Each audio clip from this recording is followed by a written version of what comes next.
Philippe Candeloro a accordé une interview à Closer ce vendredi 8 décembre 2023. Dans celle-ci, le patineur est revenu sur sa participation à la saison 2 de Danse avec les stars en 2011.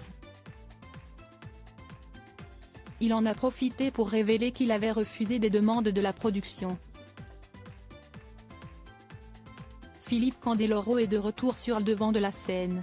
Le patineur artistique va présenter son nouveau spectacle La fille du marchand de sable dont 2 dates sont prévues ce vendredi 8 et dimanche 10 décembre 2023 à Cergy.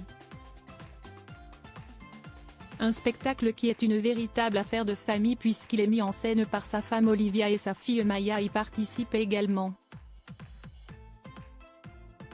C'est dans ce contexte qu'il a accordé une interview à nos confrères de Closer ce vendredi 8 décembre 2023, quelques instants avant la première représentation. Un show qui lui tient particulièrement à cœur au vu de la dimension familiale de ce dernier, certaines séances sont complètes. Le marchand de sable, moi. Je présente le début et, à la fin, je patine. Mais l'héroïne, la fille du marchand de sable, est ma vraie fille, Maya, 21 ans, qui est danseuse classique à la base, mais connaît aussi parfaitement la danse contemporaine. Elle va montrer ce qu'elle sait faire, sans patin à glace pour elle. Ce spectacle est à mes yeux très symbolique, l'histoire raconte une transmission de père à fille autour de la tradition du marchand de sable et, en même temps, je transmets le premier rôle à Maya sur scène et à Olivia dans les coulisses.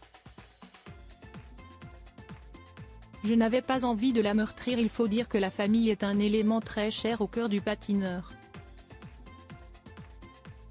Pour preuve, en 2011, lors de sa participation à la saison 2 de Danse avec les stars, Philippe Candeloro a refusé des demandes de la production car celle-ci n'aurait pas plu à sa femme. Il explique avoir refusé des danses trop sensuelles avec Candice Pascal. Je passais 7 heures par jour en répétition avec elle. Je me suis mis à la place d'Olivia, je n'avais pas envie de la meurtrir. Les journalistes ont ensuite souligné le fait qu'il n'était pas si macho, ce qui l'a grandement fait réagir. Le mot macho est devenu péjoratif. Ce n'est pas nous qui étions machos, c'est la génération de nos parents qui nous éduquait à le devenir. On vivait dans un milieu modeste, dans des cités, c'était les codes qu'il fallait avoir. Ce n'est pas de notre faute. Être sexiste est beaucoup plus insultant. J'aurais l'impression d'avoir fait du mal volontairement à une femme. Je ne le supporte pas. Être qualifié de macho ne me dérange pas. Sexiste, oui. À bon entendeur.